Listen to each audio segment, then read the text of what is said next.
This podcast is brought to you by the Podtower, hosted by the Watchtower database. Visit youtube.com/thepodtower for informative, hilarious DC animation-themed podcasts and live streams every week. And check out the Watchtower database for DCAU video essays, timelines, fan theories, and more. And please, enjoy the show.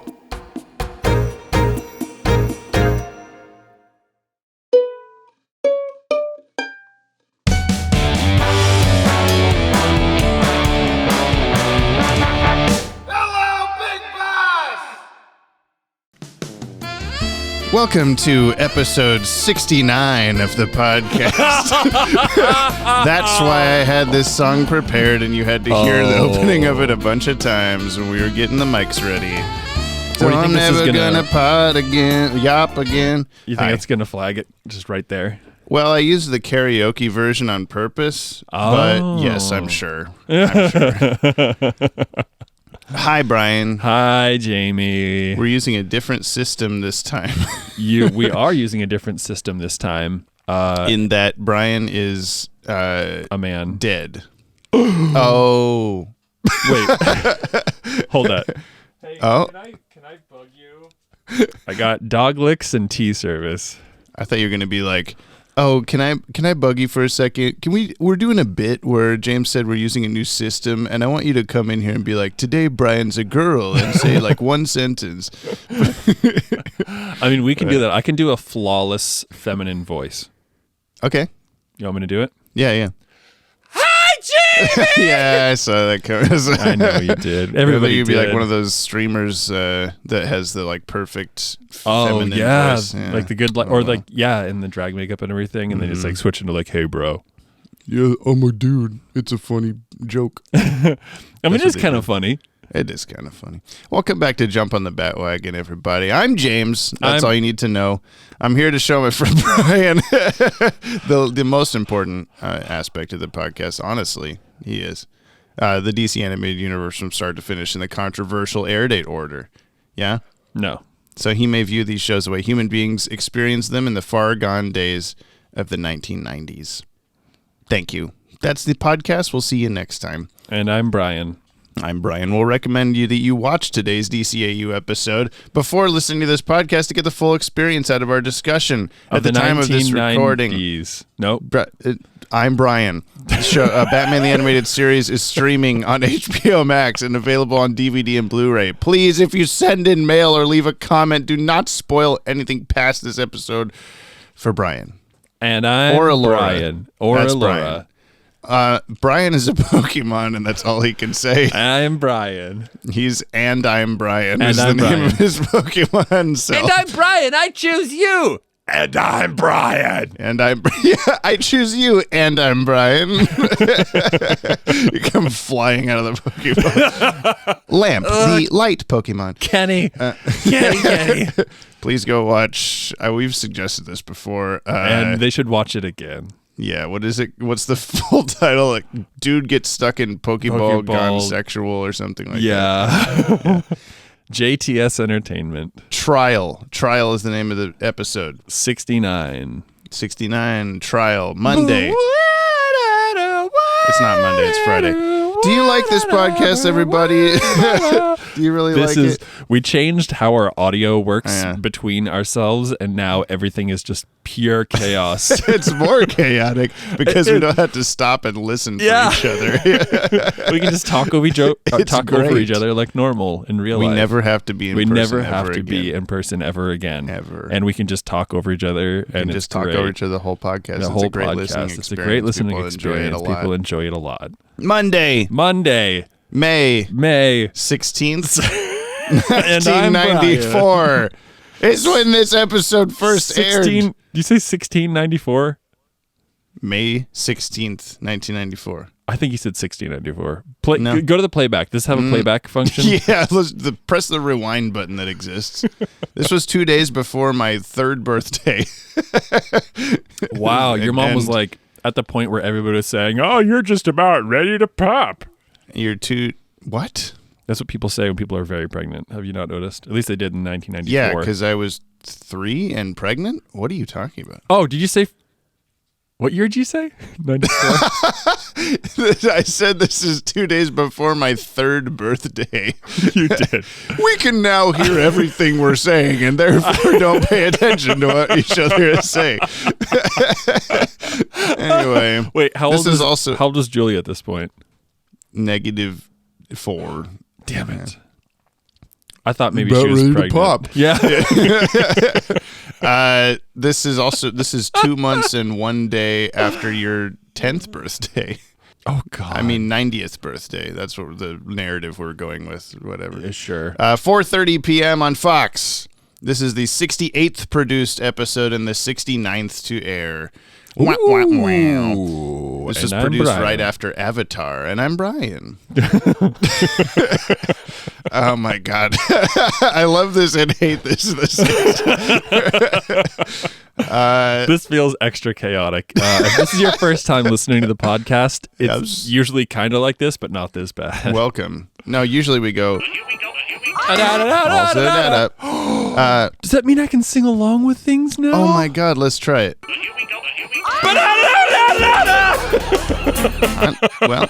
The teleplay is by Paul Dini.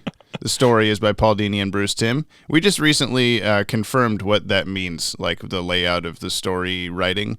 When we interviewed one of the Justice League writers recently, he told us about the story. I don't know why it's listed in this order, probably because it's right off the wiki, and the wiki is not so good. Okay. But the story credit is the person who comes up with the story and writes an outline on like a couple pages that's like, hey, this is what I think it's going to be beat for beat. And then the teleplay is the person that turns it into a script. Oh, that's cool. It is cool. Can I do the first one? That sounds like less work. Yeah, I like that one. Sounds good. But you write scripts, so you should write the script, and I'll just give you the okay, all right. Jimmy. Yeah. Jimmy, here's my idea for a story. Batman. What's this one called? The Trial? Okay, so Batman is on trial. Everyone's like, we want to bring Batman to court because he's like he's a nuisance. Who's everyone? Like the city. Oh, okay. Like Gordon would be like, nah, but like, so that's the thing. Can you make that a script for me? Yeah, well, what I was going to say with that was that your prediction last time was that Batman was putting all of his villains on trial. And then this, just now, you said that everyone puts Batman on trial, and I specifically asked who everyone is. You said the city. So you have like most elements of the actual plot of this episode between those two predictions. But we'll find out together. This is directed by Dan Riba. Danny. Zatanna, See No Evil, Blind as a Bat, Fire from Olympus. Music by Harvey Cohen, notably On Leather Wings, Heart of Ice, Nothing to Fear, The Demon's Quest Part 2, Fire from Olympus, and Shadow of the Bat Part 2. My favorite episode. Shadow of the Bat Part 2. Yeah. Well, that's the one where Batgirl goes, oh, yeah. Everyone knows what that means from the sound.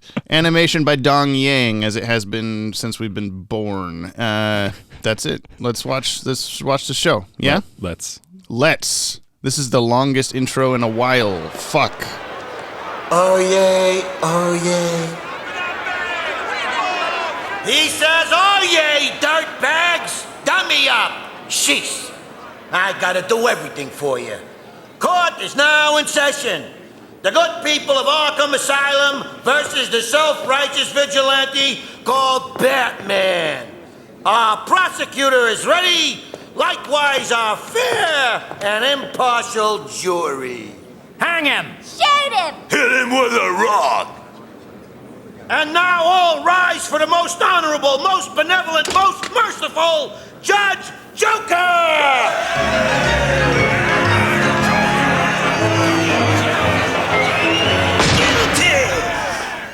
I was promised a chance to defend my client.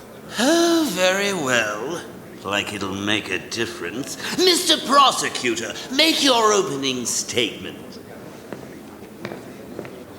Look at us. We're all freaks and monsters. And who made us this way? Batman! Hi. It's the time. Oh, I thought we were going to do a one-word story thing. Oh. Hi. I liked When we drop. Okay, that's done. We're done with that part. Brian, what happened in trial? Synyop. If you're wondering, Synyop. What you just watched, Synyop. Take a listen to the synopsis. The short summary, which is sometimes kind of long. You love that bell. You don't have the bell to ring for beer. It's over there. Do you? Oh, well, I can't give you a beer. Yeah, that's fair. Through the internet. So. I mean, I'm sure you could purchase me anyway. Yeah, okay. So I was completely perfectly right on my prediction. Yeah. So it wasn't 75% correct, and you just couldn't get villains put Batman on trial. Well, that's okay. It's okay. Yeah, no, it was like, oh god, I was making an effort to remember her name during the episode, and I had it, and then now you hear me press record, and I'm like, I can't remember what the chick's name is. Janet Van Dorn. Van Dorn.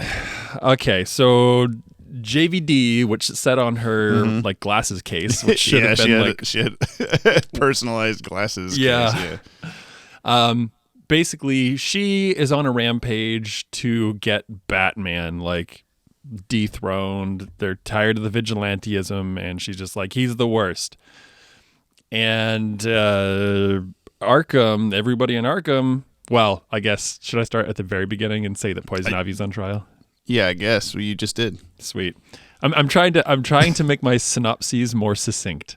So I'm going to be jumping around a bit. Don't. Okay.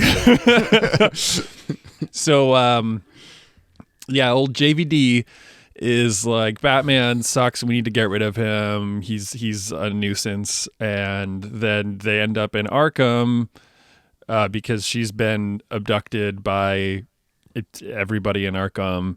Mm-hmm. And all the baddies, thanks to Mad Hatter, have like taken over control of Arkham, and they get Batman to show up, and they put him on trial and in a straitjacket. I know they don't really get him to show up; they capture him, but say, "Hey, Batman, could you please come here?" Yes. And he said, "Oh, why not?" Yeah, and Batman. I can't wait to talk about Batman's usefulness, but we'll talk about that later.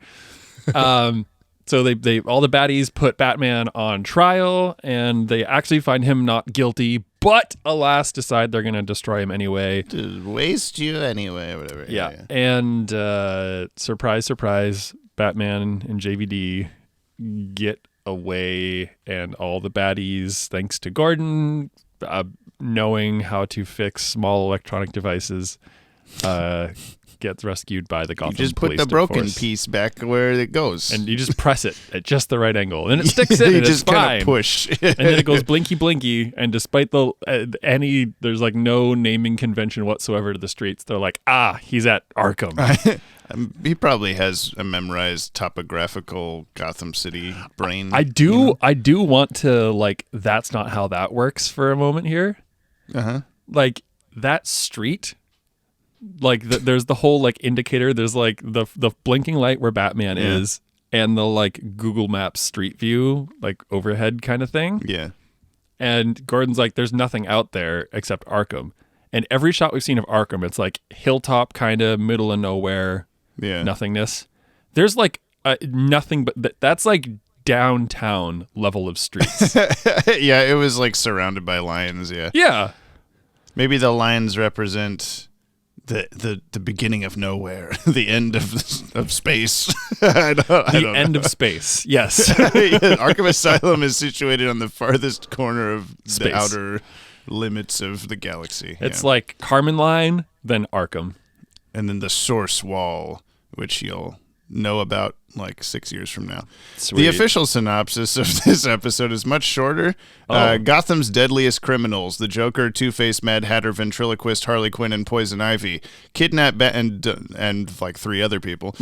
Kidnap Batman and put him on trial in Arkham Asylum. The Dark Knight's only hope rests with District Attorney Janet Van Dorn, who, despite her anti-Batman stance, is forced into defending the Caped Crusader's life as well as her own.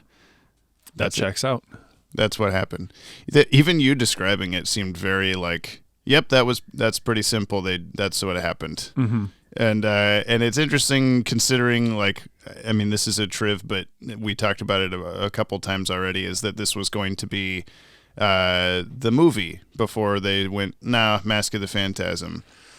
Oh. And there were a couple moments where I thought, okay, this feels a little rushed, and maybe they could have done a longer opening statement, or even an opening statement at all from JVD.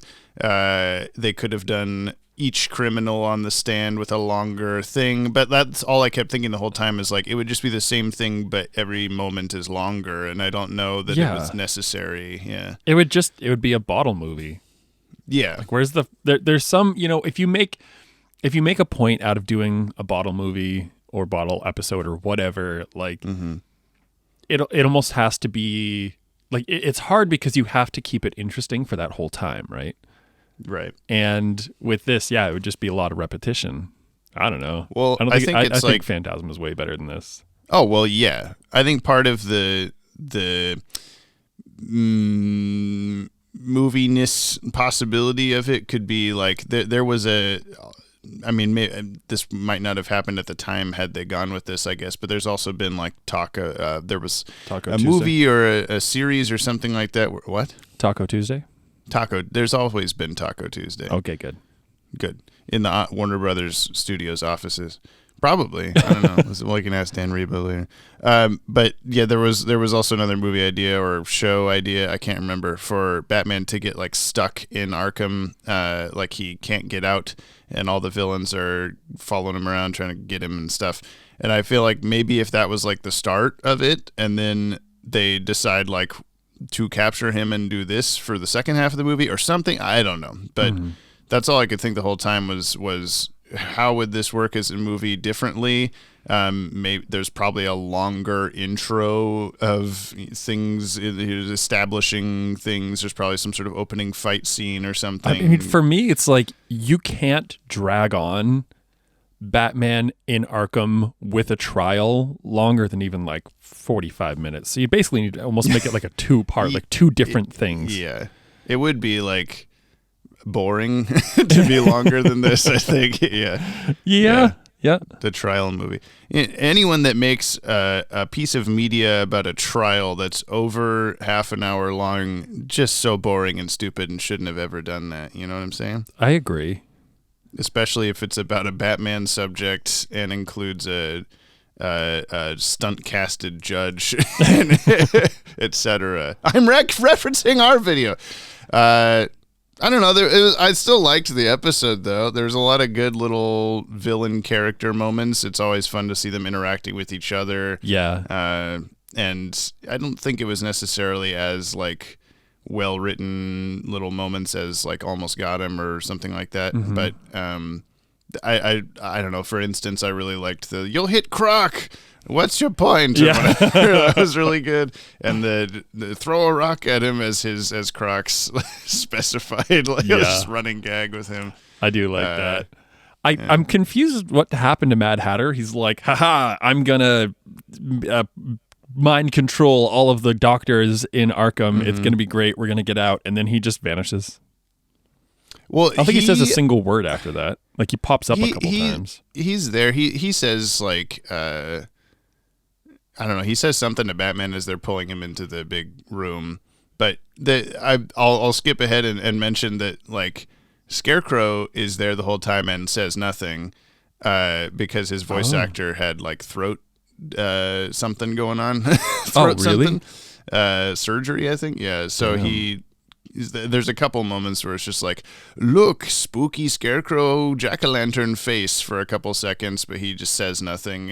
Yeah. It's like a little bit awkward, but also the Riddler is there for a while, and then he does disappear. He's not there in the I don't even latter, think I like, saw third him. of the episode. Yeah, he was on the jury when they first like, here's the jury, and then after I think Poison Ivy's testimony, he's just not there anymore.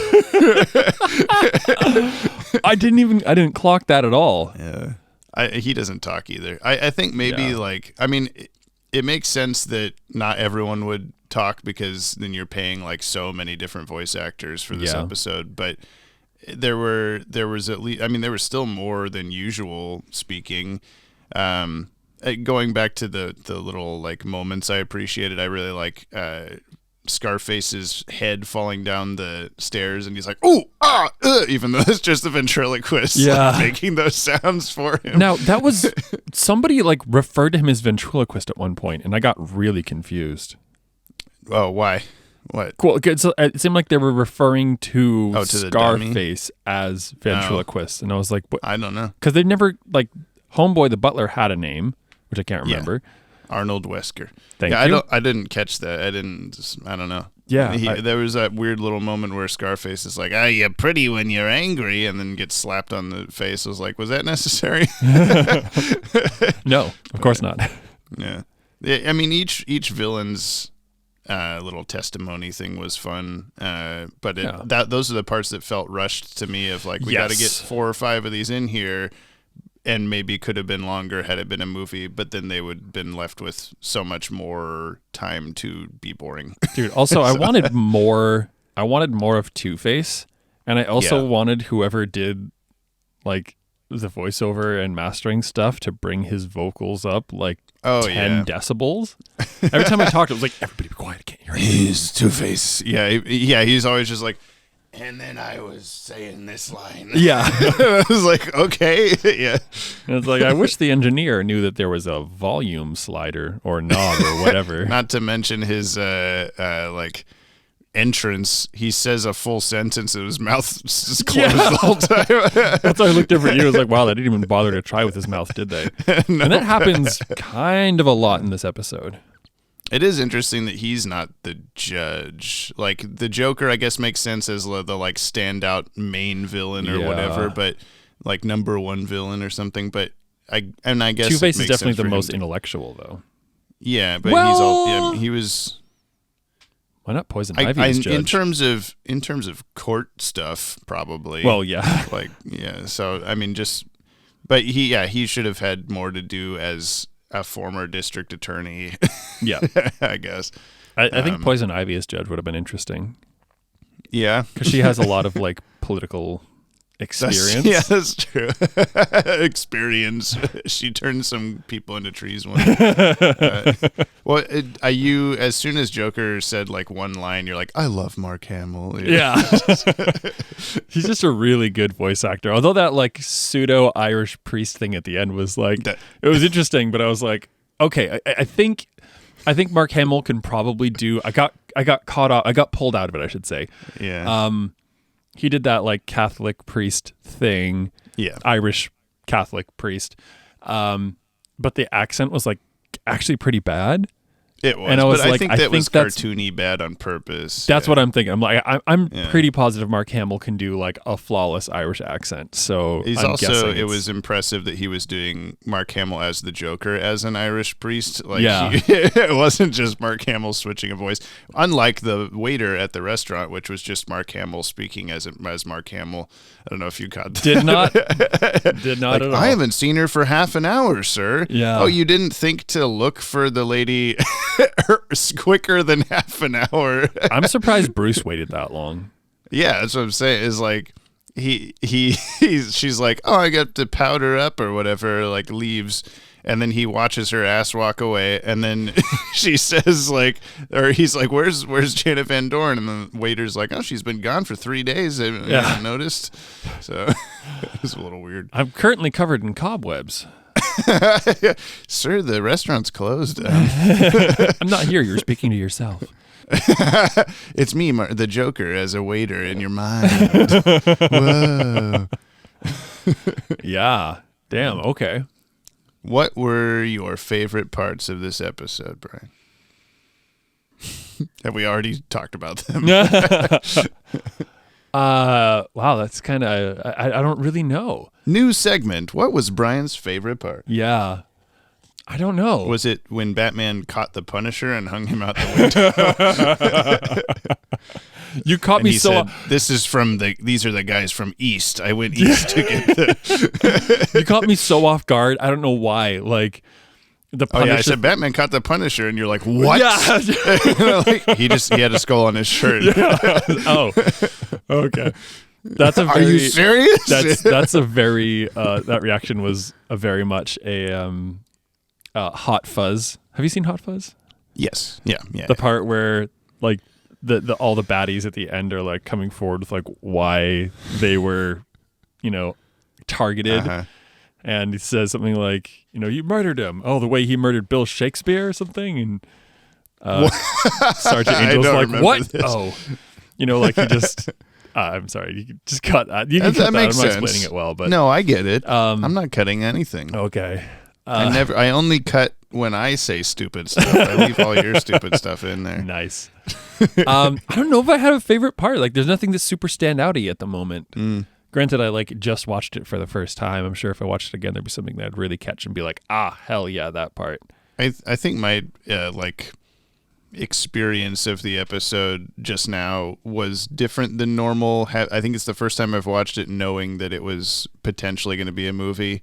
So this was I guess a thing I've known for a couple of years now, but I haven't watched this episode in that long at least. And the knowing that, I think there are some things with this that make it feel like I'm imagining it with like a movie budget on the animation and a movie okay, we're gonna Mask of the Phantasm style. We're gonna really every scene's gonna be flawless, kind of a approach to it. And there's some aspects of it that feel bigger than a normal episode, but I don't know if they would to anyone else that's not me. For instance, the Mad Hatter, he puts the cards in all the doctors' headbands or whatever, and they're all walking around. One of the doctors walking around that you see a couple times is pudgier guy with glasses, and he's the guy from the Scarecrow other Straitjacket episode that's oh no, I don't think so, Batman. You get to stay in here. So that was okay, the world building has been enough that they can have an actual person that you might recognize there instead of just random doctor background extra. Yeah, and I feel that's the stuff you could expand upon if you were making it a movie. Yeah. But have him do something, be an actual character. Yeah. Let's talk about the cast. This is Kevin Conroy as Batman, of course. Bob Hastings as Commissioner Gordon. Mark Hamill as the Joker. Most of these are the same as a bunch of other stuff. We have Stephanie Zimbalist as Janet Van Dorn. Zimbalist? She's the daughter of Ephraim Zimbalist Jr., yeah. Oh my God. Okay. It's a family affair. Do you remember Janet Van Dorn from one previous episode? Yes. I don't remember what episode, but I do remember her. Yeah. For one scene. So she was in Shadow of the Bat Part 1 when Batgirl's my dad didn't do this, and goes to the place, and she's like, please, lady, help me. And then the lady just goes, no, and that's the whole scene. That she had a different voice actor than Lynette Metty for that scene. So this is the only other time we ever see Janet Van Dorn. So I guess this is just this. You got the two. JVD, we hardly knew ye. JVD, old JVD and the Pussycats. Stephanie Zimbalist was also a character named Laura Holt on 94 episodes of Remington Steele. That's the only thing that she really did. Okay. George Zunza as Ventriloquist and Scarface, Aaron Kincaid as Killer Croc, Roddy McDowell as Mad Hatter, Richard Mole as Two-Face, Diane Pershing as Poison Ivy. Another replacement, we have Leanne Shermer as Officer Renee Montoya, replacing Ingrid Olu from every other appearance. She was there. You said something about her when she was talking, but I don't know didn't quite catch what you said. Was it racist? I messed up my. Should we not say? No, I just messed up my. There's a couple names that I'm always trying to remember, and Roberta Calindris is one of them. And I mislabeled Roberta Calindris. You made that joke in POV. That sounds really familiar. It sounds very like me. This Leanne Shermer voiced Alicia Diaz in the Ghost Recon video game series, and Renee Montoya in Lego DC Supervillains. Those are her things. Okay. And then Arlene Sorkin as Harley Quinn. And those are all the voices. Hooray. Trivs? Yes. When Harley Quinn says, shoot him, as the jury is shown, the Mad Hatter's mouth can be seen moving. I was watching it and it definitely did that. Joker does an obvious parody of Porky Pig, which we noticed. We got Janet Van Doren, voice actor Stephanie Zimbalist, in addition to being the daughter of Ephraim Zimbalist Jr., also attended Juilliard for a year at the same time Kevin Conroy was there. What? Did I know that Kevin Conroy went to Juilliard? You do now. I do now. Yeah, he was roommates with Robin Williams at Juilliard, Kevin Conroy. And Robin Williams went to Juilliard? Yeah, I guess. And then he also was like had a class or something with Christopher Reeve, Superman. Wow. So there's a lot of connections there. Wait, Christopher Reeve went to Juilliard? I went to Juilliard. When? First time that a piece of Harley Quinn's origin was revealed. Janet Van Doren says Harleen Quinzel was a doctor here at Arkham. Yeah. Did we know about that before? I don't think so. The only time that the show so far was her first episode. She said like, I should have stayed in beauty school or something. You know, she like made some joke about that. But otherwise, this is the first time. Oh. That you hear. I feel like I had a projected like fake memory of her being a doctor there, but it must have been some other like. Was there ever like a blonde hair, blue eyed doctor at Arkham? There was an episode where she disguises herself as like a something. She comes there and says like, I'm here for so and so. Yeah, I think that's what it was. That's why I was not surprised at all. I'm like, yeah, she was a doctor there, whatever. She uses her full name when she does that. She's like, I'm Harleen Quinzel, and nobody goes, oh, Harley Quinn? Yeah. Like, clearly the person who used to work here. What? Whoa, wait a minute. Have you talked about that? I think we did slightly, or at least I thought of it at the time, but my excuse in the moment was that I think Harvey Bullock is the only person there, and maybe he's just stupid. I don't know. But like, surely that doctor who's been there, the one who got Mad Hatter tagged. Don't call me Shirley. Would have remembered her. Like, yeah, what? I don't know. Whatever. What? We talked about Riddler being there but not saying anything, and then he's just gone. Yep. Someone had written. I tried to listen for this, but I don't remember what it sounds like. So supposedly his like leitmotif from "If You're So Smart, Why Aren't You Rich" plays when they're bringing Batman down the hall to the like electric chair, or whatever that is. Yeah. So the theory would be that like Riddler predicted Batman would escape and left. Like he's like, I'm out of here or whatever. But I don't know if that's real or if that's just coincidence. Whatever. No. That's all the trips. We did it. Damn. Although, so there was something, and I can't, speaking of themes, can't recall the theme now, but when Batman and the Joker were doing their like lasso off the edge of the building thing. Mm-hmm. Oh yeah. There was like a 2-part kind of songy thing going on, and one of them reminded me of 93 Batman. The kind of like you said 93 goofy. Batman. I think you mean 89 Batman, and you're I do mean putting X-Men in your brain. Yeah. I do 89. Yeah, I can't. I mean, there's also just Joker and Batman like flinging off a building together is similar. But, oh yeah, that too. But no, the music itself. I was like, why does that music sound so reminiscent? Who was the Harvey Cohen? I don't know. Leonard Cohen. If it was Shirley Walker. Yeah, Leonard Cohen. Yeah, whatever you always say. Roberta Calindres. The other thing that reminded me of just now when you said that was Joker swings down. He says like, "Here come the judge," which I don't think I've ever noticed before. But so there's like this running story or whatever in my family. My mom's uncle goes by Judge. His name is James, but he goes by Judge. And whenever you ask like, what the fuck, why? The story is that they had like some maid or something when he was a kid that like would prance him out and say like, here come the judge, here come the judge.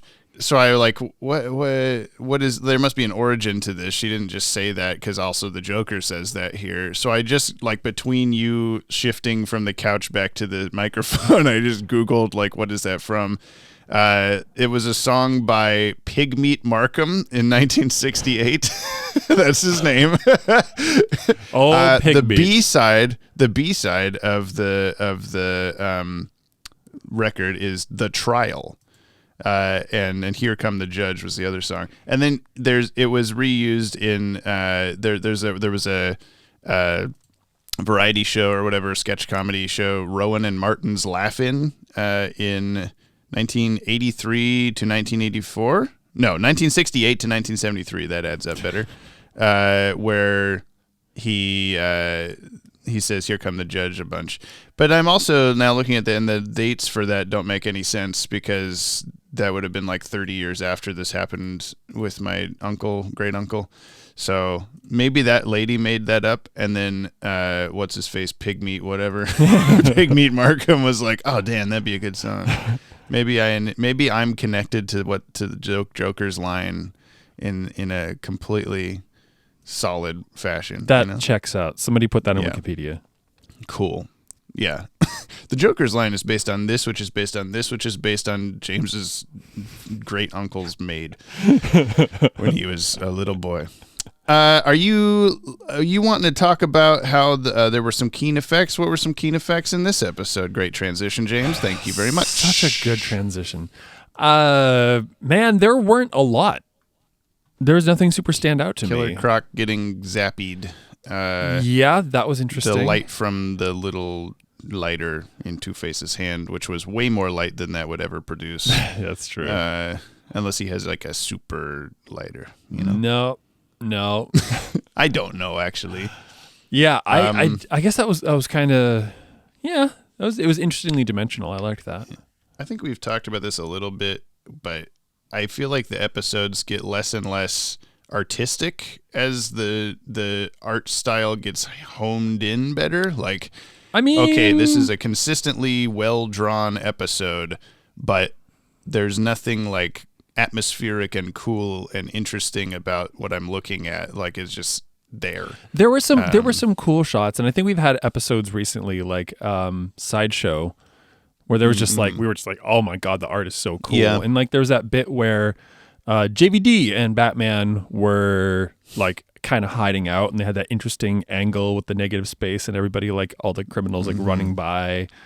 You know, like there were some good shots, but yeah, there's nothing like super like wow artistic about it. And I also suspect that as you're getting into it, much like this sort of, what is it, sophomoric album problem with bands, you know, they have like their whole life to write the first album and like only 6 months to write Pigmeat Markham had this problem. Yeah. I could see it that like at the beginning of the show, they're trying to figure it out. They're trying all this crazy stuff. And then I think by this point, episode 69, that they're probably caught more in, you know, just having to produce things and maybe not having the freshest of ideas. Yeah, they could be in the like, okay, I guess we're just making more of this mindset now or whatever. Yeah. I'm not that it doesn't feel like they don't care about it or anything. It just kind of feels more like maybe they're leaning too far into the like, we got we have everything organized. We have the system on lock or whatever, instead of experimenting with as many things anymore. But that being said, I do think there was some cool, some keen stuff going on. There was like, I don't know if this is really an effect, but I got mini goosebumps at the moment of like, we're gonna pull his mask off, and then she throws the battering at the thing. That was kind of cool. Also, how did she get the battering? I don't remember. I was thinking that when she had it, but then I remembered her like kind of like walking through the courtroom holding a battering as she talked earlier, like she was like fiddling with it, but I don't know where she got it the first time. Was it given to her by one of the villains? We're just stupid and don't remember. People are screaming at the podcast. I mean, I'd like to hear that, because I didn't see her holding the battering. I saw her like fiddling with her glasses a lot. Yeah. But like, one, why wouldn't they have taken the batarang away from her? Two, there was no point where they were able to interact where Batman wasn't in a straitjacket. Right, yeah. That's why I was thinking she must not have gotten it from Batman. Why did she untie him? Or did he I was going to say maybe he put it in her jacket at like dinner, but he wouldn't have known that was going to happen at that time. He did, however, have the foresight of like, okay, Harley Quinn just kicked me in the head real hard. I don't think I'm going to make it through this. I'm going to put my homing beacon on the roof so that Commissioner Gordon can show up and find it and know where I am or whatever. Because I thought when he took it out, I'm like, is that thing from Avatar that he used to break the glass? What is this? So why is he going to use this on Harley Quinn? I thought it was like a taser. Yeah, something like that. Something like a weird choice. And then he just drops it, and the little thing breaks off that Gordon can just super glue back on really easily by touching it together. It's magnetized or something. Yeah. It's breakaway. So I guess, it might be a good segue to Batman's usefulness. Oh, boy. He was pretty goddamn useless in this episode. Jamie? I want to give him a 0. 0? This is a first time 0? Probably not. I don't know. Yeah. Okay. I'm trying to think of like an object from the episode that I want to use. I'm going to give him 0 rubber chicken gavels out of 10. Okay. Unfortunately, pretty adjacent to my choice, which was going to be... I'm going to give him 0 poor defenseless flower picked from the blah, blah, blah. Nice. Whatever she says. Yeah. I'll allow it. And Poison Ivy screams out of 10. I think there's some shot. Oh, it's at the beginning on the roof. This could be because Poison Ivy's disguised as the statue. Mm-hmm. And then when she and Harley are walking toward Batman before he like faints. Yeah. I think her gloves are missing, but I don't know if that's from because she was in a different costume on top of her costume or if that was an animation thing. Who knows? But I was like, where the hell are her gloves? You know what I'm saying? Yeah, dude, that was my world's greatest detective, eh? I feel like that 0 is well earned to the point where he can just walk by somebody in a it's one thing to have someone animated as a statue, like a background cell animation, but in real life, there's a person standing there. Yeah. Well, it's also that Lady Justice or whatever Greek thing where she's holding up the scale. Yeah. And she would have had to just be, oh God, standing there, vibrating, holding. How long until Batman gets here? Come on. I have friends that do the living statue thing, and you get some people that can be really good at it and have really intricate things, but I don't think Ivy has the practice. Well, and also even if the costume was perfect, Batman is hey, who are you? And before he finishes his sentence, goes to tackle the other statue. I said. Yeah. And then he jumps. Yeah. What if it wasn't moving at all, it wasn't making a motion for a gun, it wasn't doing this, it wasn't doing that, why would he act so aggressively? It looked like the Gray Ghost also, I noticed. That with a bit of the hat disguise thing. Yeah. Yeah, and the cape and stuff. And it also is very reminiscent of the the first costume for a Justice League member that we see maybe 3 times in the background. I want to say this now for the listener, just in case I forget years from now, because I will, about the trial statue. The other thing with the statue was the one that he knocks over that was Gray Ghosted. Yeah, is the same statue. Is the statue Ivy theoretically replaced? They removed the statue and put it over there. Yeah, but how did they Bart Simpson it off of the pedestal or whatever perfectly with a skateboard, obviously? Yeah. Oh yeah. My bad. But then also it has red hair. So what a good coincidence that statue already had red hair, so that Batman wouldn't think twice about Poison Ivy standing there with the thing over her face. Dude, it's all a huge plot hole and super out of character. And maybe this would have been explained better if it was a movie. Yeah, I'm just it was so.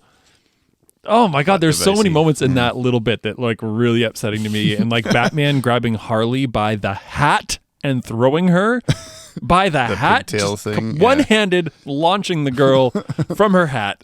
I don't know. Which reminds me of a couple other instances of varying physics strength stuff going on where you're why does Scarecrow need to help Killer Croc put Batman in the chair? Killer Croc who pushed over a redwood 2 episodes ago. Yeah, and he's kind of struggling, and then Scarecrow, maybe Harvey, maybe somebody who's a little bit more the skinniest guy. The dude who's literally named after an object stuffed with hay.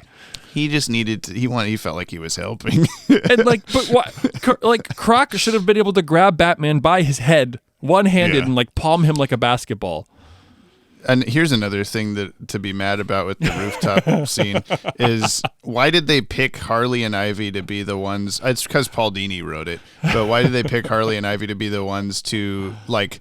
Okay, the most important part of our plan is that Batman gets knocked out and captured and brought here. Let's choose Harley Quinn and Poison Ivy, not Killer Croc.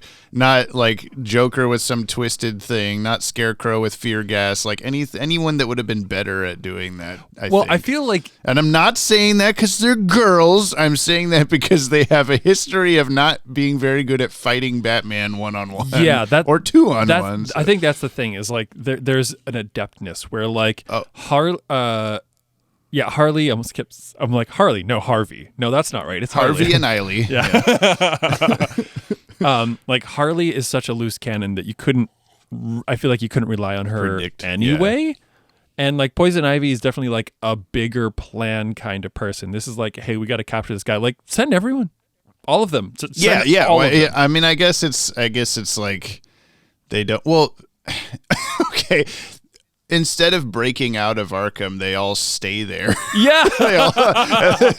They're like, oh, we tricked. Like I guess because they're all, twisted and want to do the evil scheme of putting Batman on trial. Like this is what they decided together. Like, but why? Yeah, and then we have the perfect escape plan where Mad Hatter put the things and no one's here to stop us and no one knows this is happening and we're going to stay here.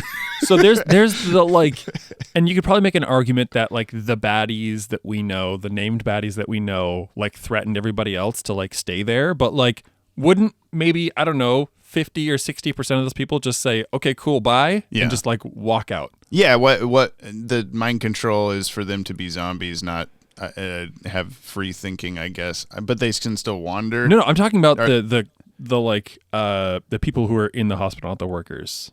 Oh, like that's a good point. Yeah, they shouldn't have as big of an attachment to this. They should just I'm going to leave. Yeah. Yeah. And these are people who are not like, they're also very like, this is Arkham. These people are behaving as like prisoners. Yeah. The patients. Yeah. Why are they all like, we've Batman. Had this discussion before of what like Arkham even, what's the point? Yeah. The lowest security prison ever. Yeah. Like Batman and Van Dorn are talking outside and they're like, I'm going to keep trying to make the city safe. Me too, or whatever. And it goes to the sunrise and you're like, I think you should work on making Arkham much more impenetrable. But that should be a first try. It's like, okay, this shows us that like, so far one or two of these guys have been escaping pretty easily. This time, like all of them could have left if they wanted to, and there's no one. This is the thing, like just to give a kind of like, nice sweet ball to wrap up this show into for episode 69. Pigmeat Markham. Oh God. What's the name of the actual song? The Careless Whisper? Careless Whisper. Yeah, okay. Pigmeat Markham's Careless Whisper. There you go. There we go. Is that the name of the episode? I was trying to incorporate his name into the podcast title somehow. I really wanted him in there. That works. Anyway. But, to wrap it all up into one like sweet little package. Every episode, more or less, exists because one of these people busted out of Arkham. Like, work on your security. It did the Harley and Ivy thing. As soon as I said they have a history of not being good on one-on-one with Batman, it reminded me immediately about the Harley and Ivy episode. They string Batman up to a table and push him into a swamp or some shit. So I guess they are the only ones with a history of successfully capturing Batman. Or Jokers toss him into a coffin, and that's true, in a upside down water Houdini thing. Yeah. Croc got him into or maybe it was Croc and Friends got him into a caravan jail thing. Oh yeah. Like people Croc and Friends. I'd watch that show. Ferks. Callback. I don't know. I just like it's like, okay, you got all the cops there, which by the way, cops would they almost did the almost got him thing of Yeah. The like infinite loading gun sound effect. It was just for a couple seconds. I think anybody who watches that, and I realize, yes, it's a cartoon, and I need to stop being so critical. But like, that's what we're here for. Yeah. All of the, like, you wouldn't have, okay, you have a long hallway with a collection of bad guys in the middle. You would not have those guys surrounded on both ends by cops with their guns drawn. Why? Because if one guy shoots and misses, he's going to shoot a cop on the other side. Okay, yeah, all right. But then they can't go anywhere. I don't know. They're not crazy or anything and would try something. Right. Wow. Well, anyway, let's derail this conversation. I hope the next episode is a Riddler one. That would like be canonically pretty cool.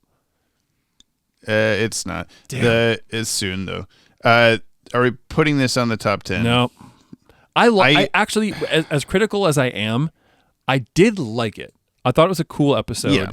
I don't know. I think I would have liked it more if it was tightened up a bit. The ending was great.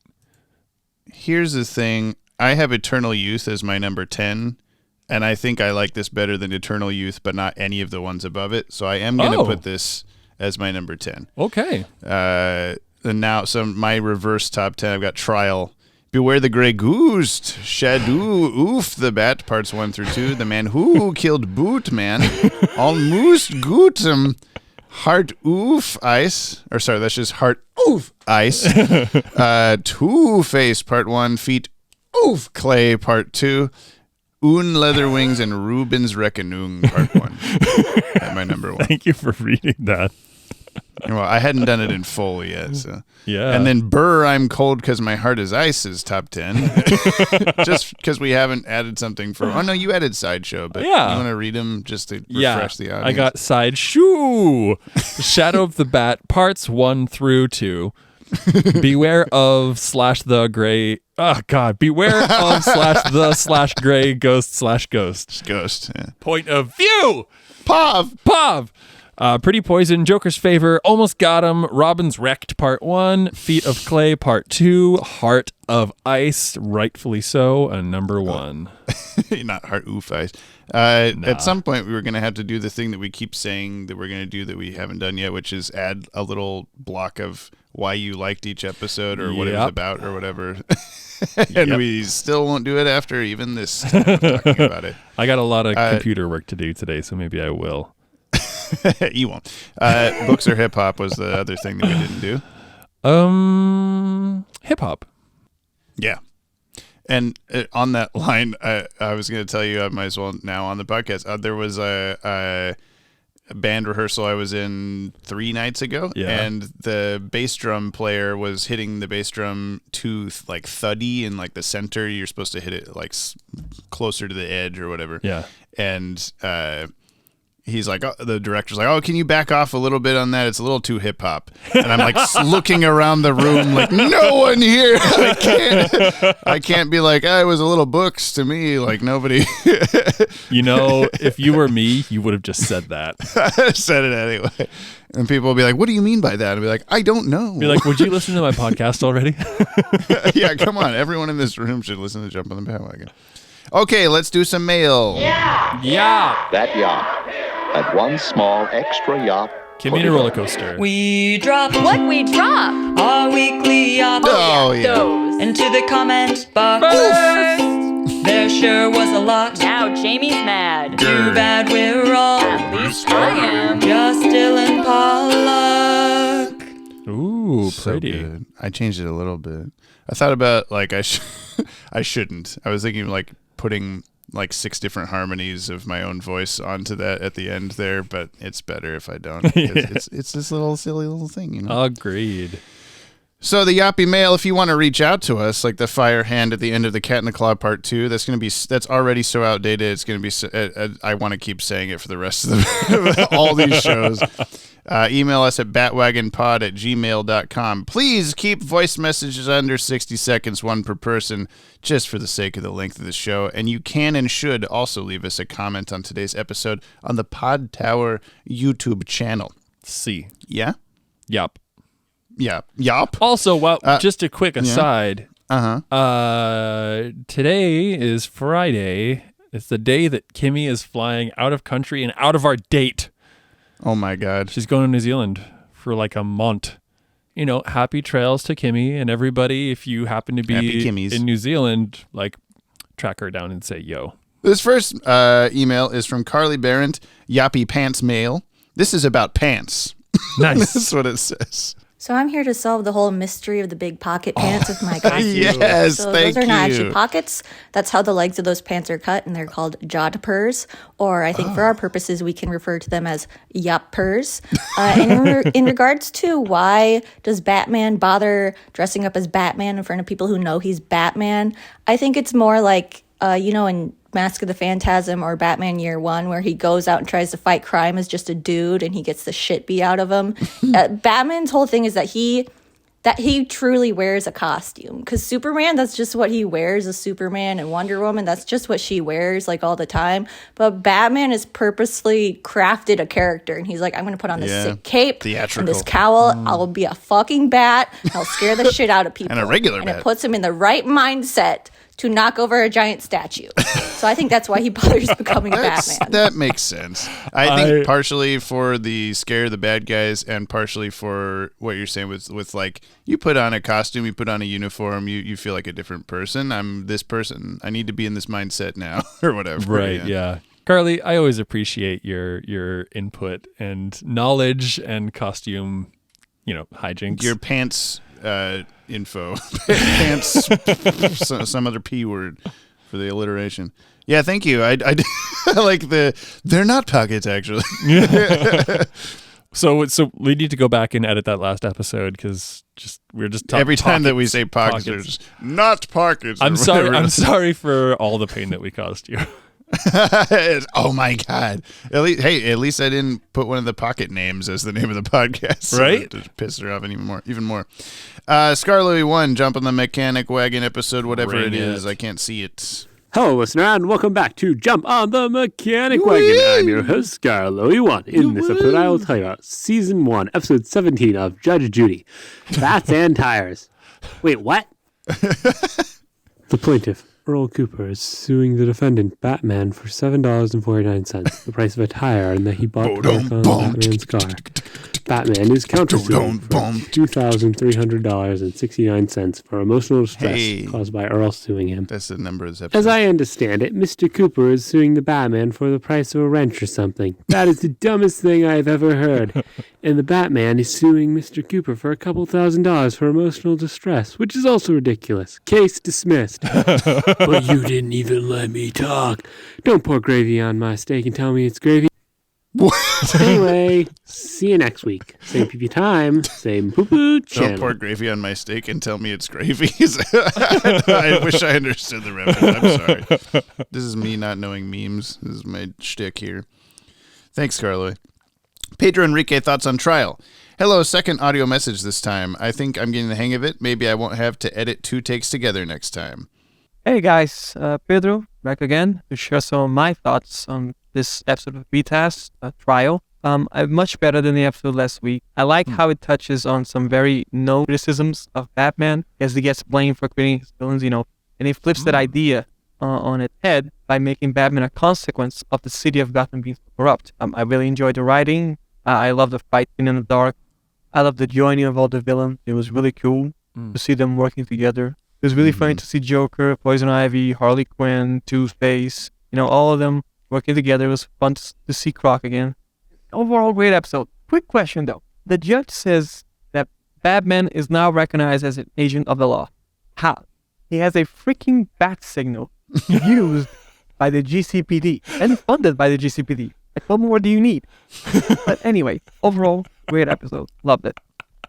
Until next time, and stay uppy. Thank you. You too. There were several things brought up in that we hadn't really talked about. Yeah. Whoops. The bat signal thing. It is interesting that theoretically Batman wouldn't be recognized as like that counts as you arresting someone. Mm-hmm. But it's happened so many times already where he like leaves them hanging from the fan in Commissioner Gordon's office or some shit like that, and they're like, take him in. Yeah. But maybe that's why they all go to Arkham instead of jail, because they're like, well, technically we can't put him in jail. But wait though. Hold on. Like, I'm not, I did take a criminal justice class, but I'm not like 90 years ago. 90 something years ago. So I'm sure the laws have changed.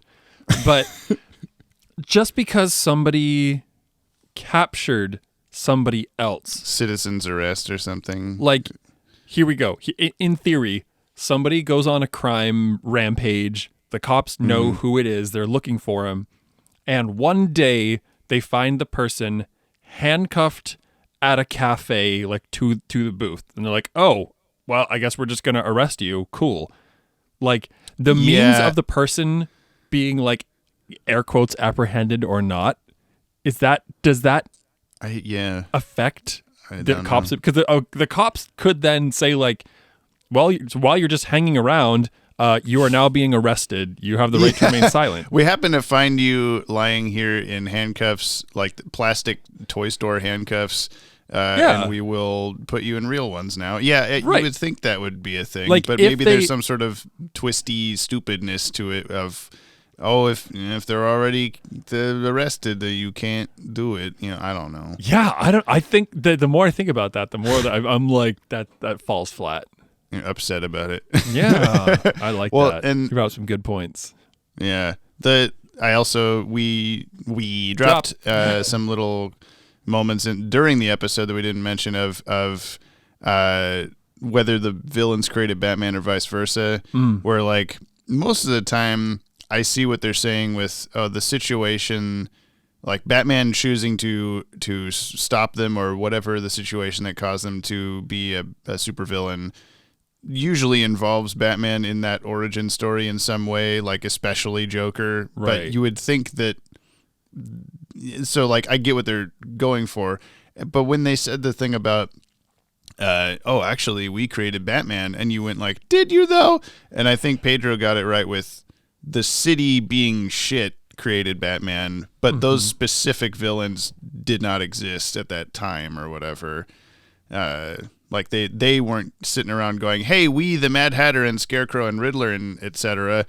are here terrorizing the town. We need Batman, or Batman must exist now. There was just like robbers and gangster guys and stuff. Whatever. I don't know. Not technically, but sort of. David Horvitz. Vitz. You should just have your thing be Vitz. I read it too slow. Gotham's new DA is a girl. Trying to keep this one short since Avatar got me all worked up, which inadvertently turned into a Vitsiopsis.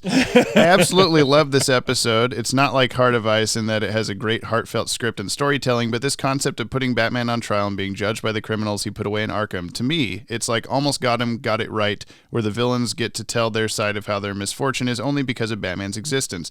You have Gotham Police Department actually doing some detective work of their own, despite the bat stun gun not breaking when it drops and is all of a sudden broken when the cops show up. Oh, I didn't even notice it not breaking. I didn't either. Damn. An almost Batman mask reveal, followed by an awesome fight sequence in Blackout Room where you get those signature captured in the dark, all wrapped around a character arc of the district attorney learning that as much as she thinks Batman belongs in Arkham, he is in fact one of the good guys, and the two share the same goal, a Gotham without Batman. It's honestly a good episode. That is one of the coolest parts. Actually, when you talk about my favorite part of that, might actually be it. Where at the end, at the very someday last I line. hope I'm not necessary. Also, yeah. Although that also brings up the point that you made of. She throws the batarang at one light bulb, and the entire asylum's lights go out. I don't remember if I mentioned this on the podcast or not, but how the light bulb in the hallway of my house, when it goes out, the light in my kid's room also doesn't turn on. Like, it's wired wrong to where, like, it needs that light bulb for the connection. So maybe Arkham's so old the wiring is fucky like that's not even an age thing. That's just somebody wiring very wrong. That's what I'm saying.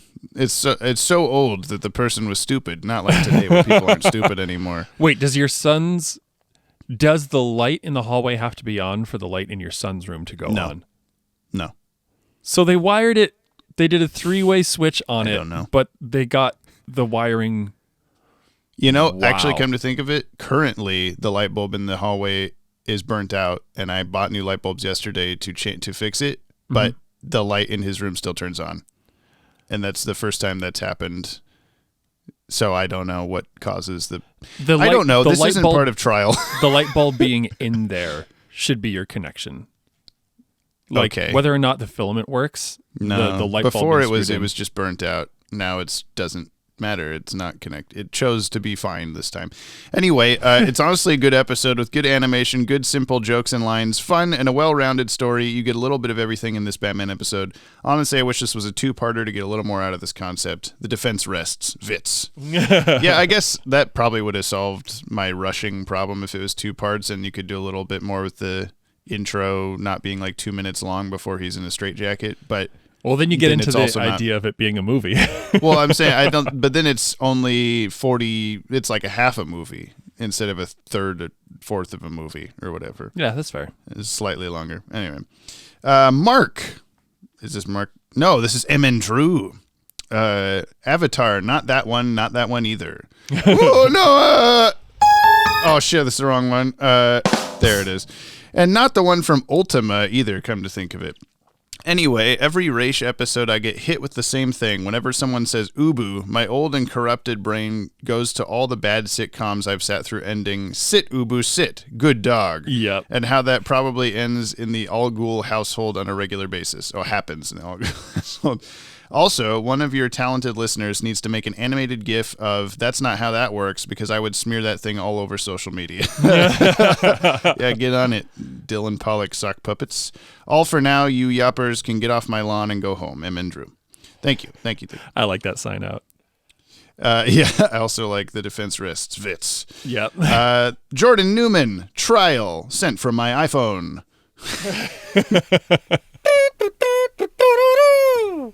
You're listening to GCN, Gotham City News with Jack Ryder. Tonight's top story, Batman captured by his entire rogues gallery and forced to fight his way out of Arkham Asylum. Honestly, that sounds like a pretty cool concept. Someone should make a video game out of that. Summer, I've got a great idea for a video game. Now over to the music.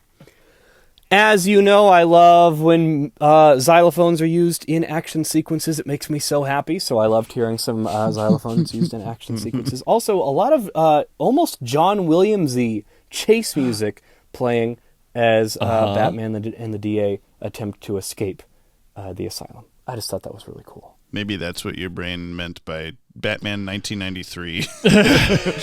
Have you not seen the 93 Batman? Come on now. Yes, we're currently watching it. Or we watched it last year, yeah. I actually want to go back and listen to that music and see if I can trigger something in my brain, but it could be a John Williams thing. Oh, it's Batman 93, of course. This is Contemplations on Trial from Tip Tapricot. Tip to Precit. Hi, you guys. Wasn't able to get a message in last week and almost wasn't able to again this week. Life's weird. Life is weird. Life is very The Trial weird. is one of my favorite episodes, so I wanted to get some thoughts in. Oh. This is one of my favorite BTAS episodes. You know, Brian, so far people are going to be mad that you didn't like it as much as... I know. I didn't say it was a good. bad one. We definitely had some nitpicking, but, you know, at the end of the episode, I was like, yeah, cool. I like that. You specified that you didn't dislike it. Yeah. So that might be enough I to hope calm so. the Dylans. One of my favorite BTS episodes, I think it's really entertaining and succinctly deals with a conflict that's brought up in a ton of Batman content, a.k.a. does Batman cause or continue the cycle of crime in Gotham? Going in, I was worried there would be a huge focus on all these guys are mentally unwell and that's why they're bad aspect, as I didn't remember exact detail. Yeah, I was a little worried about that too. Yeah. Because they do the like, we're freaks, we're monsters. Or sorry, we're freaks, we're monsters. Volume's not turned up loud enough. But I was pleasantly surprised the focus ended up being more on the choices and actions of Batman's rogues, ones they didn't regret, choices to hurt people, pre-existing toxic and harmful tendencies, etc. It also showed the dynamic between Batman and the law well, and that on both sides they want to work on bettering Gotham so that vigilante justice isn't needed. For smaller stuff, that makes me wonder where the hell Robin was this episode also. I'm at college dick today. Yeah. Sorry, I can't help you. I'm in math class. Batman's like, oh my God. Wow. distress signal. That's what I was trying to think of, is going off in his pocket, and they're like, Mr. Grayson, no phones in class. Like, why? But it's 1944 or whatever. For smaller stuff, Janet was a strong character with a believable arc. It was fun to see the rogues team up and poor Croc get beat to hell. And I thought a lot of the lighting choices and animation were absolutely gorgeous. That's all for now. And for my thoughts on last week, Avatar, well, this very short clip from Moon Knight sums it up pretty well. Laters. Avatars, blue people, love that film. By Avatar, you mean that? I mean anime. Yeah, the joke that everybody made. It's okay. It's the easiest joke. Last email comes from Keen Machine, Avatar, and Trial. Greetings, Yoppie dudes. Greetings. Thanks again for reaching out. It was very thoughtful. Just an email from me today. I have a soft spot for all the Raish episodes because he was such a mysterious, intriguing antagonist when I was a child, but Avatar is definitely the lowest ranking one of them all for me. It does help further define Raish and Talia's relationship, though, which is important. Also, very keen to see the return of our special Raish correspondent co-host for this episode. Trial is in my top 3 btas episodes for sure, of course. I hope you love it, Brian. It would have made a great movie, but I think the pacing is also done really well as a standard episode. Really? Keep it keen. Interesting. We did keep it keen. Yeah, it sure was not a movie, wasn't it? Oh, so we have one new voice message. It's from Dylan Pollock. You want to hear it? Yeah. It's time for the Thoughts of the Week from Dylan Pollock on Trial, or slap this bad boy in the top 10, or maybe Brian hates it. I don't know. All right, so according to Van Dorn, has Batman named himself Judge, Judy, and Executioner? I'm very curious how it was decided that Joker would be the judge. Two-Face would probably be better as a judge, but who could take his place as the prosecutor, I suppose. Was there a vote, you think? And everyone voted for themselves except Harley voted for the Joker still? I don't know. That's just where my mind went to. I do think that this is a 10 out of 10 episode, but Batman's usefulness oscillates wildly between like a 1 and a 0.5 at times, all the way to a 10 at other times. And as Joker says, is there anything worse than finding out you messed up your own rotten, stinking life? I'm not wasting my question on that, though. For the question of the week, James' favorite part. If you gained the powers of one superhero from DC or Marvel in reality, whose would be the worst superpowers to have in reality? Either would mess up your own life or just wouldn't do much good. You tell me. I think Laptop Forever Man would probably be pretty bad. The worst powers? I don't know. Actually, I do know. Our Man. He can be super strong for an hour. So I'd want that, but longer. that was Wait, did you say existing DC? I can't scrub through it. Yeah. Let's add Marvel to that so that you can have more choices. Actually, I changed mine immediately to Arm Fall Off Boy. That's a real character. Do you remember that? Oh yeah, because you've seen the Suicide Squad movies. So yeah. I mean, like, arguably, rogues would suck. Right, yeah. You're just like, I'm going to live my life with gloves and, like, not kissing people. Cool. Or, like, who was it Psylocke? Somebody got pretty killed. I feel like there's a couple of superheroes who are, like, just not really that superhero-y. Yeah. I don't know. Just for the ease of it, I'll just say Jean Grey. Or Rogue. I was like, I don't want to have the best powers. Reality warping cosmic powers. Yeah. Jubilee, fireworks hands. Yeah. I get to look 90s as hell as my powers. Yeah. Good turn there at the end, Dylan. I thought it was going to be whose powers do you want, but yeah, you got me. Yeah. Man. Good one. Yeah. I mean, yeah, I thought that was going to be it too, and that's a common, like, people asking us these kind of questions that I don't know the answer to, like, who's stronger? I don't have a good answer. I'm not going to answer that. We didn't have any message from this time, which is a little weird, but maybe next time. I just wanted to make sure I got that. I'm so proud of you. Thank you. Okay, this is comments on last episode. Avatar, or Rube Goldberg, was from Mars. We got Ashley Tutchin. I want to see the alternate ending to this episode where Batman awkwardly follows Rah-Rah-Ooh-Rah-Rahs and co. because that's the way back to civilization, and Batman isn't stubborn enough to die in the desert for the sake of his pride. It would be like when you say goodbye to someone, then realize you're both heading in the same direction, so you have to make some awkward small talk for a few more minutes. Oh, God. He's like, I'm also going this way. And maybe that's what it was. Is he still behind us? Yes. I tried giving him more pea canteens, but he's still... No, I've actively gone out of the way knowing that it was the same direction just to avoid that like discomfort, like giving that to other people. So maybe that's what Batman was doing. He's like, I'll just walk this way for like a half an hour and then I'll walk back. Yeah. I can't wait for Trial. It's such a great episode with a brilliant concept. Plus, it'll be episode 69 of the podcast. Nice. So, snicker. Charles Motosierra, regarding Trial, I feel like the expression fucking awesome was invented specifically to describe this. Everyone's going to be mad at you, Brian. I love everything in this episode. Do you have this opinion, Jamie? Were you like Trial? Well, no, you said you haven't seen it in like a couple of years. Well, yeah, I mean, if you're using your usual Brian deduction basis of James has watched this multiple times, it must be a good episode. I have watched this a lot of times, not recently. Mm-hmm. I think it's a product of doing it this way for the podcast, where we're watching everything how it came out, and I'm watching with you and all this stuff, where my brain's like chemistry on all these episodes has been a little more looking for bad stuff than I usually do. But it's not in a way that I think is problematic for me. Like, I think, like, I'm still going to be like, yeah, Batman the Animated Series, great, I love it. Yeah. But there are things that now I'm like looking for.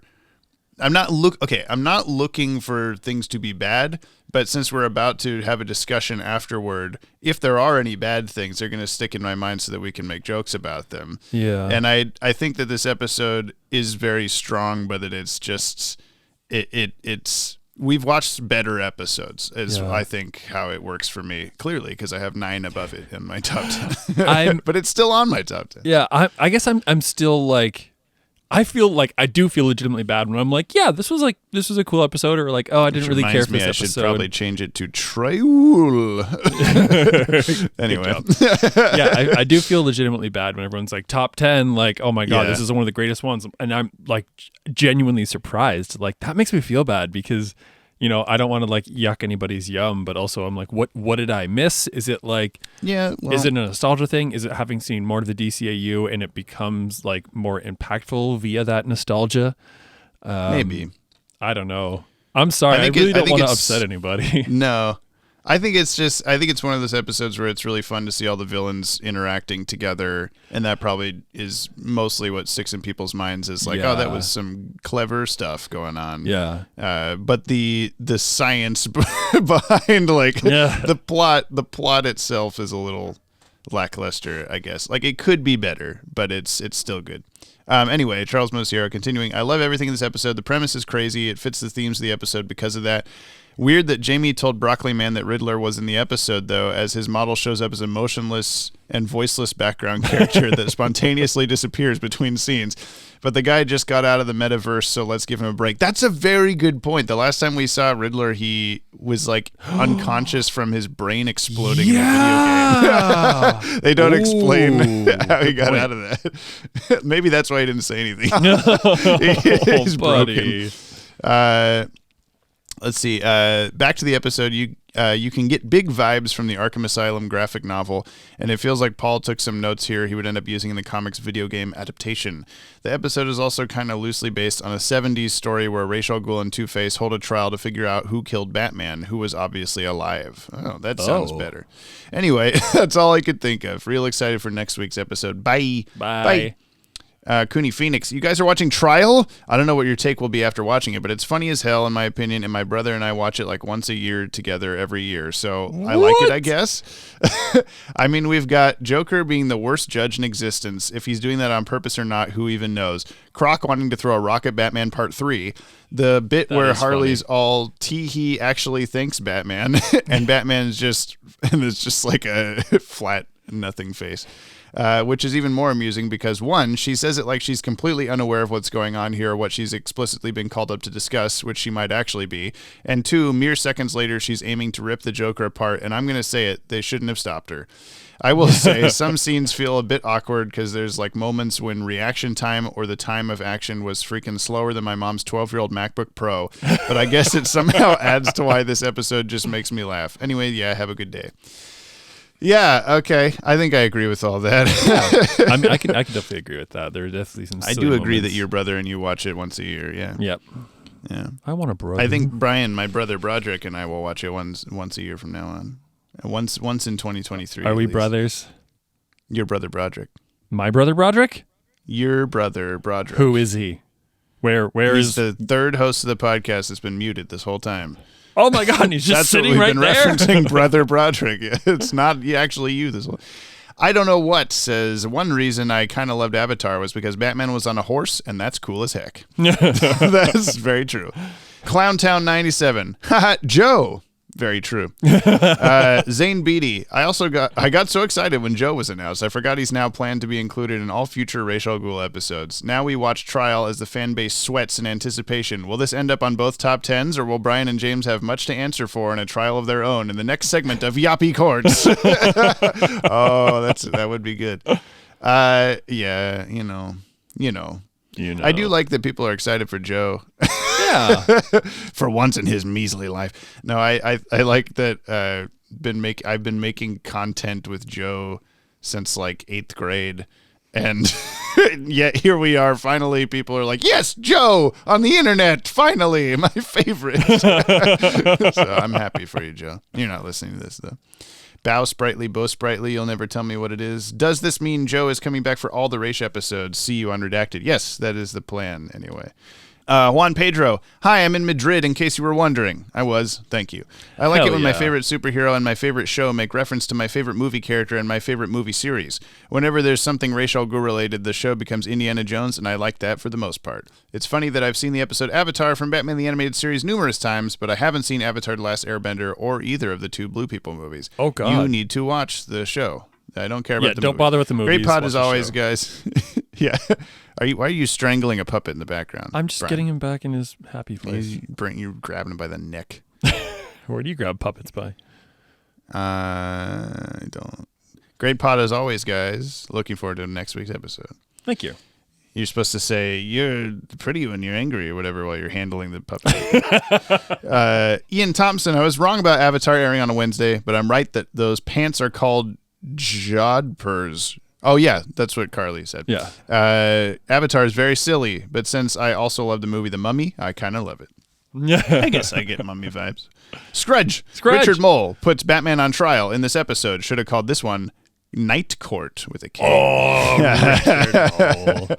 Trial's one of my faves. I'm sure it'll get brought up in Tribs, but it's too bad that Henry Pollock wasn't able to record lines for this one since Scarecrow is one of my favorite Batman villains. And I wish we could have gotten more interaction between him and the other rogues. Yeah, I guess he could have said, like, I don't think I really have a purpose here helping you, Croc. I'm going to walk away now.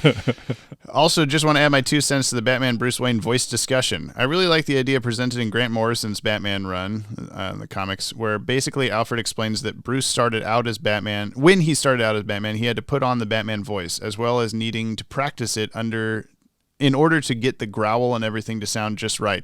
Then after a decade or so of being Batman, Bruce just starts doing the Batman voice all the time without even realizing. Oh. Should be an Arkham Asylum. With the monsters. Sewer King. Okay. The trial of the Batman. I remember that day in Arkham. Yes, I do. Oh, yeah, I guess he probably was in the crowd or something. Oh, yeah. Someone, I don't think this was in Tribs, but I think maybe I didn't include it because it was just like opinion, but someone on the wiki, I think, had pointed out that when Batman gets that like ransom note to come to the roof, yeah, it's in the same like magazine clippings that Josiah Wormwood from Cape and Cowl Conspiracy would use to get Batman to go places. Oh. So it's like, did they get him to help with that and he's off screen or something? I don't know. That's a cool point. I was looking at that and I was trying to figure out like why that was reminiscent, and it was like the font. Is it just like vaguely Batman-y? But I mean, this just could be its own thing. But I maybe that would be a good part of if this was a movie was more bad guys.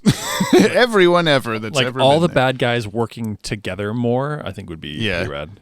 It would be funny to have the like Josiah Wormwood, Sewer King, Boss Biggessy guys trying to help, and the other bigger, more important characters are like, no, we got it. Did you know that I was supposed to be the judge in the case and Boss Biggest was supposed to write things down on the record? Yes, that was the plan. Penguin was supposed to be our first witness and testify against Batman. It was all... Oh, yeah, Penguin wasn't even there. Although my God, I think Killer yeah. Croc was not an Arkham person. I think he was a just prison person, Stonegate person, whatever. It was all planned out perfectly, but that egotistical clown wasn't satisfied only playing the role of executioner and wanted to hog the spotlight and sideline me, their teacher, their master, their king. Ready I was for that trial. Instead, I got forced into being a silhouette and didn't get to put my costume on for the trial until Batman's execution, and then I make a cameo being the one inmate not in silhouette when Batman is taken to the execution chamber. Yes, that was me. I guess it looked vaguely like it. I did get to chat with Boss Biggest, Nostromos, and Lloyd Ventrix during the trial, though. Yes, I did. Yeah, the Invisible Man. Yeah, that's another one. Charlid 97. Man, it's been a while, and all I can say is it's good to jump on the Bat-Wagon after being busy recently. I would like to comment on this episode, but there's not a lot to say with this one. Makes sense. This Avatar makes sense. They went to both Gibraltar and Egypt because it spanned the whole Mediterranean. Am I right? P.S. Rube Goldberg being from Mars has some implications that I wanted to make a joke about, but couldn't think of a punchline without a spoiler. P.P.S. Feel free to ignore the above P.S. comment if you deem it a spoiler. Jam Man. P.P.S.S. Pee-pee poo-poo. Thank you. Nice. Well played. This is Dylan Pollock. Dylan Pollock, you have such good comments I want to read, but I can't read them. You got to include them in your voice message, okay? Okay. Lanola Cola, the return of Raish, the return of Joe, the return of the Baja Blast, the return of the green hentai tentacles, last seen in the episode Dreams in Darkness, and especially the return of the Yoppie dudes. And there was a missed opportunity to say, so our old ruler of 2 continents was a woman. We missed There that. are so many... Our blah blah blah is a woman. Like that's the twist. Like the whole movie. The movie was a woman. We should have had is a woman counter or something. And we could go back and do that at some point. Withy line. I'm not actually up to date on Yop Wagon episodes. I just wanted to be included. Oh, welcome. Cool. Wency 209, 0 out of 10. It wasn't an Avatar The Last Airbender versus James Cameron Avatar crossover with Batman in it. It was just another episode featuring the guy with the name we don't know how to say. False advertising. Also, yeah, Joe's back. And last first, we have Mark Aquino. So is this the one with the blue cat monkeys or the one with the bald kid? Of the episodes we've gotten that featured Talia and her father Razzle Dazzle all gabagool, Avatar was certainly one of them. In all seriousness, this wasn't as good as The Demon's Quest Part 1, but still decent nonetheless. The animation wasn't done by Dong Yang for once. In the comeback story of the season, Studio Junio redeemed themselves for the crappy work they did on the Underdwellers, did a really solid job on this one. I guess comparatively, yeah. The cinema buff in me chuckled at the shady merchant in Cairo trying to sell Bruce and Talia the Maltese Falcon. Judging by his character design, I like to refer to him as Bullock's Egyptian cousin. And speaking of Hollywood references, I don't know how many people will get this one, but Thoth Capera sucking the life out of Raz's body reminded me a lot of the batshit insane Toby Hooper film Life Force, where an alien comes to Earth disguised as a beautiful woman, spending most of the film sans clothes for some odd reason, who sucks the life force out of ignorant men, hence the title. I think that was a porno that you watched. No one is familiar with it. Go look it up. It's a hell of a film. Well, of course I will. Dylan, you should cover it for your podcast. Also, I didn't have Batman fights a snot monster in an Egyptian tomb on my bingo card this week. God, I love this series. David Warner once again commanded the screen as good old Razzie, and the mummified Thoth Capera being voiced by Lieutenant Uhura herself, the late Nichelle Nichols, was a pleasant surprise. Boss Biggest bear hugs to the #1 podcast host in this here multiverse of ours with a name like Streckers, It Has to Be Good, and Boom Boom Boy. And shout out to Joe. Great to hear you back on the show. Praise to our Lord and Savior, Dylan Pollock. Love your podcast, my dude. Keep up the great work. Keep telling Gab that she rules. Likewise to his loyal disciples, Scarloy, Batgirl, Fangirl, Scotty Cameron, 1C209, Tip Tapper, Key Machine, Jordan, Zane Beatty, Chris Knife, Linola Cola, Chris Knife being in there, Linola Cola, Carly, Juan Pedro, Ashley Touch, and Scrudge, Banana Man, Jeff Britches, and of course all the awesome sauce listeners of this Yoppie community of ours. You're all the best. Never forget that next week's episode is one of the most beloved in all of BTAS. It features all of Batman's iconic iconic rouges, and the dream team of Dini, Timm, and Riba behind it. Trial, baby. Can't wait to hear what Brian thinks of it. Till next week, Smoke Bob. Yeah. I'm just gonna leave. Oh, this is the wrong button. That's the one I meant. We did it, Brian. We did a podcast. Yay! Go us. Go us. Indeed. Why do I have the top 10 open twice? If you want to hear more discussion about this episode, you can check out the DCAU Review and Tim Talk podcasts, also available on the Podtower YouTube channel, just like this podcast. You want to hear the title of next week's episode and you do a little predicty-poo? No. Oh, well, it's too bad. I'm going to do it anyway. Next week's episode is called Harlequinade. Okay, I think it's Killer Croc. Yeah. Okay. Killer Croc. I'm actually really starting to like Killer Croc. He's throwing rocks. He's doing all that needs to happen. What do you think's gonna? What's Harley Quinn doing? Clearly in this episode, drinking Gatorade. I was thinking it's either going to be like. Maybe it's gonna be like a masquerade kind of thing where she's got a bunch of people dressed up with her, like or she's like at some function where she's able to blend in. Okay, that's wrong, but I like it. Oh, okay. Oh man, my second thought was like it's a day in the life. Yeah. Well. That's closer. Actually, no, that's a different episode. Anyway, thank you to Kimmy, Cooney, Phoenix, Viltsu, and of course, Brother Broderick for all our musical themes, included Viltsu as the even though most episodes aren't going to have that, but Yeah. Please subscribe to the Podtower YouTube channel for all new DCAU podcasts every week, and leave us a like us a leave over there on today's episode to help spread us around the interwebs. Please leave a 5-star review on Apple Podcasts. You may hear your review read on the show. Or any other place where you listen to this, but I won't see it probably. New episodes of the podcast are released every Friday on the Podtower, as well as your favorite podcast feed and watchtowerdatabase.com. The end. The end. The end. No, this is At Walmart, we're pairing creators with their favorite brands to tell their stories, hear their voices, and showcase their limitless Skip potential. the ad. Join us in celebrating Black brands today and every day at Walmart. Episode 69, everyone. The end. Bye. I see now there's a need for the things you do. But I'm still going to work toward a city that doesn't need Batman. Me too.